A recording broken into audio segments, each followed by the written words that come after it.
Hi friends, welcome to Nila's kitchen. நம்ம இன்றைக்கி என்ன பார்க்க போகிறோம்னா, சூப்பரான ஒரு கத்திரிக்காய் வச்சு ஒரு இட்லி, தோசைக்கு, ரைஸுக்கு எல்லாத்துக்கும் ஈக்குவலான ஒரு கத்திரிக்காய் பஜ்ஜி எப்படி செய்யலான்னு பார்க்கலாங்க. பாருங்கள், ஆயில் நல்லா காஞ்சிருச்சு. இப்போ கடுகு, சீரகம் கொஞ்சம் போட்டுக்கலாம். ஒரு அரை சிட்டிகை கடுகு, ஒரு அரை ஸ்பூன் போட்டுக்கோங்க.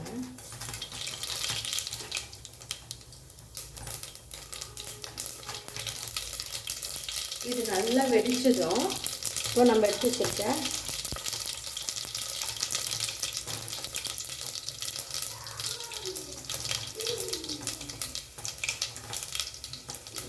இந்தளவுக்கு நல்லா வெடிக்கணுங்க. நான் வெங்காயமும் வரமிளகாயும் எடுத்துருக்கேன். நான் ஒரு 5 வெங்காயம் நீட்டு வாக்கில் கட் பண்ணியிருக்கேன், சின்ன வெங்காயங்க. அதேமாதிரி வரமிளகா ஒரு 7 மிளகாய் எடுத்துருக்கேன்.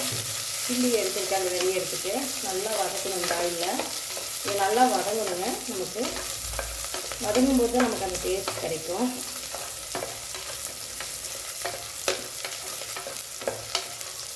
இது வதங்கும்போதே கொஞ்சமாக மஞ்சத்தூள் ஆட் பண்ணிக்கலாம். அரை ஸ்பூனு, சின்ன ஸ்பூனில் நான் சொல்கிறது 5 பெட்டி ஸ்பூனு.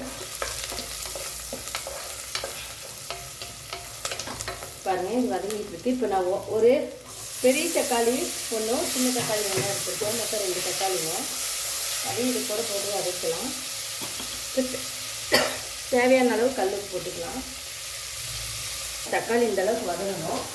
இப்போது நான் ஒரு 1/4 கிலோ கத்திரிக்காயை பொடியாக கட் பண்ணி எடுத்துருக்கேன், அதை போட்டுக்கிறேன். அதையும் போட்டு இதுலேயே வதக்கலாம்.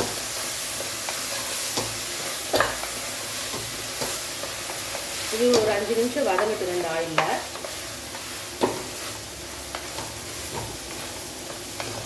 இது நல்லா வதங்கணும். வதங்கட்டும். ஒரு 5 நிமிஷம் வதங்கிட்டு பார்க்கலாம். நல்லா வதங்கினே ஒரு டம்ளர் அளவு தண்ணி ஊற்றிக்கிறேன். நான் அதிகமாக வேணாம், ஊற்றி நல்லா கொதிக்கிட்டுங்க. நம்ம க்ளோஸ் பண்ணி வச்சு ஒரு 4 விசில் வச்சு எடுத்துக்கலாம். ஒரு 4 விசில் வரட்டுங்க, பார்க்கலாம். பாருங்கள், 3 விசில் வந்துருச்சு. நான் ஆஃப் பண்ணிட்டேன். ஓப்பன் பண்ணி பார்க்கலாம். இது விசில் இறங்கிட்டு பார்க்கலாம். ஓப்பன் பண்ணி பார்க்கலாம்.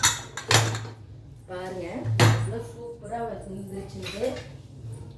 இப்போது நம்ம இந்த மாதிரி ஒரு மசிக்கிறத வச்சு நல்லா மச்சி விட்டோம்னா ஒரு அருமையான தக்காளி பஜ்ஜி ரெடி ஆகிடுச்சுங்க. நீங்கள் ஒரு தாளிப்பு கொடுக்குறனாலும் கொடுத்துக்கலாம். நான் கொடுக்க மாட்டேங்க.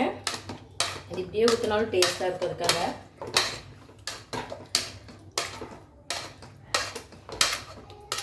சூப்பரான ஒரு தக்காளி பஜ்ஜி ரெடிங்க.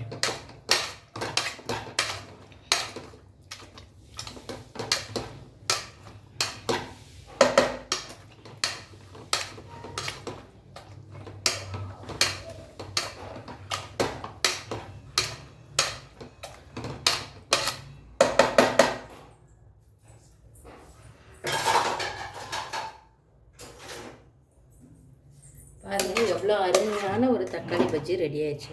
கண்டிப்பாக நீங்களும் இந்த மாதிரி ட்ரை பண்ணி பாருங்கள். ட்ரை பண்ணி பார்த்து கமெண்ட் பண்ணுங்கள். இந்த வீடியோ பிடிச்சிருந்தா லைக் பண்ணுங்கள், ஷேர் பண்ணுங்கள், மறக்காமல் சப்ஸ்கிரைப் பண்ணுங்கள். இன்ஸ்டாகிராம் பேஜையும் ஃபேஸ்புக் பேஜையும் ஃபாலோ பண்ணிக்கோங்க. தேங்க்யூ ஸோ மச் ஃபார் வாட்சிங். ஒரு சூப்பரான தக்காளி பஜ்ஜி ரெடிங்க.